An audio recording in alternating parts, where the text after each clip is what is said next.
అసలు నన్నెందుకు రహస్య మందిరంలో దాచిపెడుతున్నారు? చెప్పండి గుప్తా గారు. నారదుల వారు నన్ను చూస్తే ఏమవుతుంది? అని ఆరు అడగటంతో, అది దేవ రహస్యం బాలిక.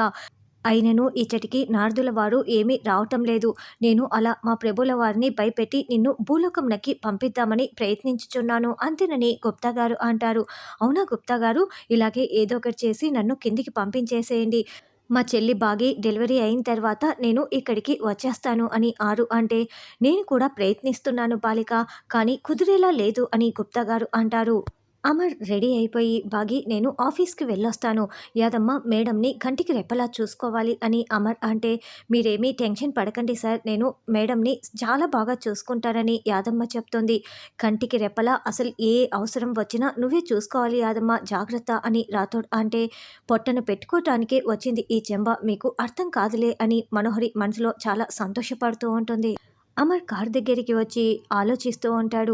అమర్, ఇది నువ్వు అపాయింట్మెంట్ చేస్తున్నట్లుగానే ఉండాలి, నా పేరు బయటికి రాకూడదు అని మనోహరి చెప్పిన ఇంతకుముందు మాట్లాడిన మాటలు మొత్తం కూడా గుర్తు చేసుకొని, రాథోడ్ యాదమ్మ గురించి ఎంక్వైరీ చేయి అని చెప్పటంతో, అదేంటి సార్, మీరే కదా అపాయింట్మెంట్ చేసింది, మరి ఎందుకు డీటెయిల్స్ కనుక్కోమంటున్నారు అని రాథోడ్ అంటాడు. నేను కాదు, మనోహరి చెప్పటం వల్లే నేను అవన్నీ కేర్ టేకర్‌గా పెట్టాను. ఆవిడ ఎక్కడి నుంచి వచ్చింది, ఇంతకుముందు ఏం చేస్తుంది, మొత్తం డీటెయిల్స్ తెలుసుకో అని అమర్ అనడంతో, సార్ వెంటనే తెలుసుకుంటాను సార్ అని లోపలికి వెళ్తూ ఉంటే, ఆగు రాథోడ్, నేను యాదమ్మని అడిగి తెలుసుకోమని చెప్పటం లేదు. ఎవరికీ తెలియకుండా నువ్వు యాదమ్మ గురించి డీటెయిల్స్ తెలుసుకోవాలి. మనోహరికి కూడా ఈ విషయం తెలియకూడదు అని అమర్ చెప్పటంతో, అయితే కేర్ టేకర్ కన్సల్టెన్సీ దగ్గరికి వెళ్ళి మనం వివరాలు తెలుసుకుందాం సార్, యాదమ్మని చెప్పింది కదా కేర్ టేకర్ కన్సల్టెన్సీ నుంచి నేను వచ్చానని అని రాథోడ్ చెప్పడంతో, సరే పద వెళ్దాం అని అమర్ అంటాడు. అమ్మ, టిఫిన్ చేసి పెట్టినా జ్యూస్ తాగుతారా అని యాదమ్మ అడగటంతో, అవసరం లేదు, ఇప్పుడే తిన్నాను తాగాను అని, అవసరమైతే అడుగుతానులే అని చెప్పి బాగి పైకి వెళ్తుంది. మొత్తానికి ఇంట్లో బాగా అయితే వేసేసావు చెంబా అని మనోహరి అంటే, నీ వెళ్ళే కదా, కానీ ఆ చిన్నపిల్ల నన్ను ఎక్కడ గుర్తుపడుతుందోనని నాకు చాలా టెన్షన్గా ఉంది అని చెంబా అంటే, ఏం పట్టదులే, అప్పుడంటే నువ్వు వేరే వేషంలో ఉన్నావు, ఇప్పుడు వేషం మార్చేసావు కదా, నిన్ను అస్సలు గుర్తుపట్టదు అని మనోహరి అంటుంది.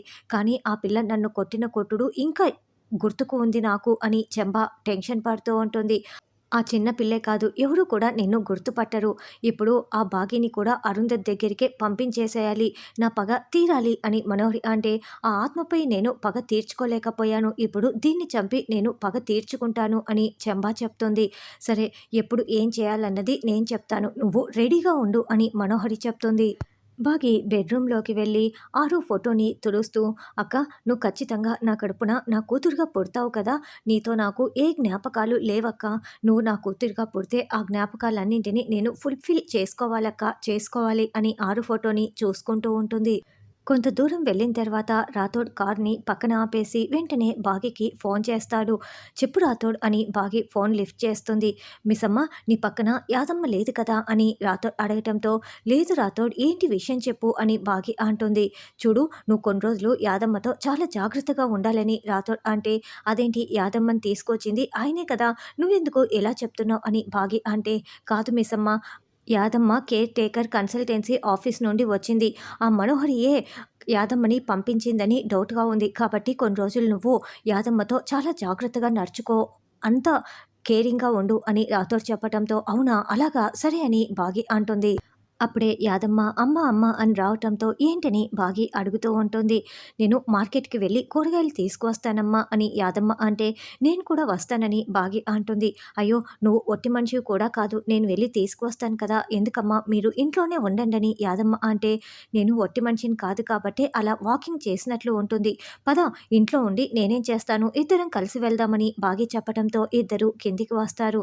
మనోహరి, నువ్వు ఇంట్లోనే ఉంటున్నావు కదా, అయినా నువ్వు ఇంట్లో ఉండక ఇంకేం చేస్తావులే, నీకు ఇంకేం పని ఉంది, యాదమ్మ తను ఎవరో తెలుసా మనోహరి, మా ఇంట్లో ఏమీ ఊరికే ఉండట్లేదు, మా మీద అభిమానంతో మాత్రమే ఇక్కడ ఉంటుంది, మా అక్క వాళ్ళ ఫ్రెండ్ తను ఎవరో అని నువ్వు వేస్ట్గా చూడొద్దు, ఈ ఇంట్లో నాకు ఎంత రెస్పెక్ట్ ఇస్తావో తనకు కూడా అంతే రెస్పెక్ట్ ఇవ్వాలి, అర్థమైందా అంటూ బాగి వేలు చూపిస్తూ యాదమ్మకి వార్నింగ్ ఇస్తున్నట్లుగా చెప్తూ ఉంటుంది.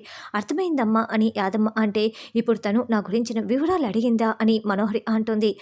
అడగకపోయినా చెప్పాల్సిన బాధ్యత నాకుంది కదా మను, నీ గురించిన అన్ని వివరాలు యాదమ్మకు తెలియాలి, యాదమ్మకు గురించిన అన్ని వివరాలు నాకు తెలియాలి. అప్పుడే కదా ఎలాంటి డౌట్లు లేకుండా ఒకరి గురించిన ఒకరికి అంత క్లారిటీగా ఉంటుంది. పద యాదమ్మ, ఒకరి గురించి ఒకరం తెలుసుకుంటూ, మాట్లాడుకుంటూ వెళ్దామని బాగి చెప్పటంతో, ఇదేంటి తేడాగా మాట్లాడుతోందే, కొంపతీసి డౌటొచ్చిందా ఏంటని మనోహరి మనసులో టెన్షన్ పడుతూ ఉంటుంది. ఇండ్లు జాగ్రత్త మను, మేం వెళ్ళొస్తాం పద యాదమ్మ అని బాగి యాదమ్మ వెళ్ళగానే, వెళ్ళవే వెళ్ళు, ఈరోజు నువ్వు చావటానికి సిద్ధంగా ఉండు అని మనోహరి అనుకుంటూ ఉంటుంది. తర్వాత Rathod care taker consultancy office దగ్గరికి వెళ్ళి యాదమ్మ గురించి మాకు డీటెయిల్స్ కావాలి, మొత్తం రిపోర్ట్సు ఫైల్ చూపించండి అని అడగటంతో, ఇదిగోండి సార్ అని ఫైల్ చూపిస్తుంది. ఇక మొత్తం చెక్ చేసుకొని అంతా కరెక్ట్గానే ఉందని రాథోడ్ అంటాడు. ఏమైంది సార్, అవన్నీ మేమే పంపించాము, పెద్ద పెద్ద సెలబ్రిటీల ఇంటికి కూడా మేము పంపిస్తూ ఉంటాము, ఆవిడ చాలా మంచిది, మీ ఇంట్లో ఏమైనా పొరపాటు చేసిందా అని ఆవిడ అడగటంతో, అలాంటిదేం లేదు, జస్ట్ ఎంక్వైరీ కోసం వచ్చాంలేండి, థ్యాంక్ యూ సో మచ్ అని అమర్ దగ్గరికి వచ్చేసి, సార్ మొత్తం రిపోర్ట్స్ అన్నీ క్లియర్ కట్గా ఉన్నాయి సార్ అని రాథోడ్ చెప్తాడు. అంతేకాదు రాథోడ్, మనం నేటివ్ ప్లేస్ దగ్గరికి వెళ్ళి మొత్తం డీటెయిలింగ్గా తెలుసుకోవాలి, ఇంతటితో వదిలేయకూడదు, పద వెళ్దాం అని అమర్ అంటాడు. అప్పుడే చాటుగా లోపల ఫైల్ చూపించిన ఆవిడ వీళ్ళ మాటల్ని వింటూ ఉంటుంది. ఆవిడ వెంటనే మనోహర్కి ఫోన్ చేసి, మేడం మీరు చెప్పింది రైటే మేడం, రాథోడ్ అనే ఆయన ఎంక్వైరీకి వచ్చారు, మీరు చెప్పమన్నట్లే ఫేక్ డాక్యుమెంట్లు రిపోర్ట్లు మొత్తం చూపించానని చెప్పటంతో, ఓ అవునా, సరే రాథోడ్ ఒక్కడే వచ్చారా, ఇంకెవరైనా వచ్చారా అని మనోహరి అంటే, ఒక మిలిటరీ ఆయన కూడా వచ్చారు మేడం, ఆయన బయటే ఉన్నాడు మేడం, ఇలా ఎంక్వైరీకి వచ్చారంటే అందులోనూ మిలిటరీ వాళ్ళంటే నాకు ఏదైనా ప్రాబ్లం అవుతుందేమోనని ఆవిడ టెన్షన్ పడుతూ ఉంటే, చూడు నువ్వు ఇక్కడి వరకు కమిట్ అయిపోయావు కదా, నువ్వు ఇప్పుడు వెనక్కి తగ్గావంటే నాకేం తెలియదని తప్పించుకొని నేను నిన్ను ఇరికిస్తాను, అవసరమైతే నేను ఎక్స్ట్రా మనీ పంపిస్తాను, నువ్వు ఇదే కంటిన్యూ చేయి అని మనోహరి చెప్తుంది. అలాగే మేడం అని ఫోన్ పెట్టేస్తుంది. అదేంటి అమర్ ఇంత త్వరగా రియాక్ట్ అయ్యారు, బాగీకి డౌట్ వచ్చి రాథోడ్కి చెప్పి రాథోడ్ అమర్కి చెప్పటం వల్ల ఇలా జరిగిందా, లేకుంటే అమరే ఇదంతా చేస్తున్నాడా, భార్యాభర్తలు మీరే ఇంత జాగ్రత్తగా ఉంటే ప్లాన్ చేసిందని నేను ఇంకెంత జాగ్రత్తగా ఉండాలి, ఇప్పుడే అసలైన కథ మొదలవుతుంది అని మనోహరి మనసులో అనుకుంటూ ఉంటుంది. రోడ్లో కూరగాయల కోసం వెళ్తున్న బాగి, చెప్పు యాదమ్మ నీ గురించి చెప్పు అని ప్రశ్నిస్తూ ఉంటుంది. నా గురించి ఏముంటుందమ్మా, నేను వంటలు చేస్తూ ఉంటాను అంతేనని యాదమ్మ అంటే, మరి మనోహరి నీకు ఎప్పటి నుంచి తెలుసు అని బాగి అంటుంది.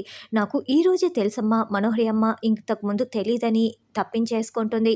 అయితే నేను తెలుసా అని బాగి అడగటంతో, అయ్యో మీరు కూడా ఈరోజే తెలుసమ్మా, నాకు ముందే ఎలా తెలుస్తుంది, ఎవరింట్లో అయినా పని చేస్తేనే కదా వాళ్ళ గురించి తెలిసేది అని యాదమ్మ పైకి చెప్తూ, ఈవిడేంటి ప్రశ్నల మీద ప్రశ్నలు ఇలా అడుగుతోంది అని మనసులో అనుకుంటూ ఉంటుంది. ఈ రోజు నుంచి తెలుసుకుంటానులేమ్మా మీ గురించి అని యాదమ్మ అంటే, అంతవరకు నేనుండలేను కదా అని బాగి అంటుంది. అదేంటమ్మా అలా మాట్లాడుతున్నారని యాదమ్మ అంటే, డెలివరీ కోసం నేను మా పుట్టింటికి వెళ్ళిపోతాను కదా, అప్పుడు నువ్వు పని మానేసి వెళ్ళిపోతావు, తెలుసుకోవటం కుదరదని చెప్తున్నానులే అని బాగి అంటుంది. ఈ వీటితో చాలా జాగ్రత్తగా ఉండాలని చెంబ అనుకుంటూ ఉంటే, అప్పుడే మనోహర్ దగ్గర నుంచి ఫోన్ కాల్ వస్తూ ఉంటుంది. ఎవరో మేడం ఫోన్ చేస్తున్నారే, ఎవరా మేడం అని బాగి ఫోన్ చూసి అడగటంతో, అంటే నేను ఇంతకుముందు పనిచేసిన మేడంలు అప్పుడప్పుడు నాకు ఫోన్ చేస్తూ ఉంటారని చెంబా చెప్తుంది.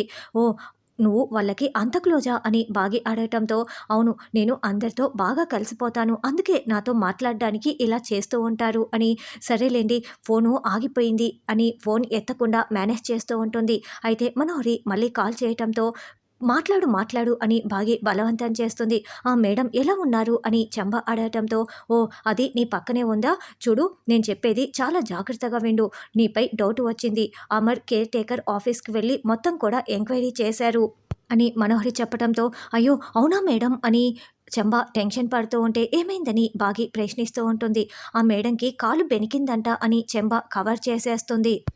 చూడు ఎక్కువసేపు లేట్ చేయకూడదు, ఈరోజే నేను దాన్ని ఇప్పుడు కార్ వేసుకొని చంపటానికి వచ్చేస్తాను, యాక్సిడెంట్ చేసి గుద్దేస్తాను అని చెప్తూ ఉంటే, హలో హలో నాకు వినపడట్లేదు అని పక్కకు వెళ్ళి మాట్లాడి వస్తానని చెంబ పక్కకు వెళ్తుంది. ఏంటి మనోహరి, నేను పక్కనుండగా నువ్వు యాక్సిడెంట్ చేస్తే నన్ను ఇరికిద్దాం అనుకుంటున్నావా, లేక నన్ను చంపేద్దాం అనుకుంటున్నావా, అదెంత కుదరదని చెంబ అంటే, చూడు నీపై డౌట్ వచ్చింది కాబట్టి మళ్ళీ ఇలాంటి అవకాశం రాదు, నీకేం కాకుండా నేను చూసుకుంటాను, నువ్వు కాదు కూడదు అన్నావా, నిజంగానే నేను నిన్ను చంపేస్తాను, నోరు మూసుకొని నేను చెప్పింది చెయ్యి, నేను కార్ వేసుకొని వస్తున్నాను, యాక్సిడెంట్ చేసేస్తాను అని చెప్పటంతో, ఇక సరే నంటూ చెంబ చెప్తూ ఉంటే, అప్పుడే ఏమైందంటూ బాగి చెంబ భుజంపై చెయ్యి వేస్తుంది. ఏమీ లేదమ్మా పదండి వెళ్దాం అని ఇక చెంబ బాగి వెళ్తూ ఉంటే, మనోహరి మాస్క్ పెట్టుకొని కార్ డ్రైవింగ్ చేస్తూ బాగి కాళ్ళకు గుద్దేయడంతో బాగి ఉన్నపలంగా స్పృహ కోల్పోతుంది.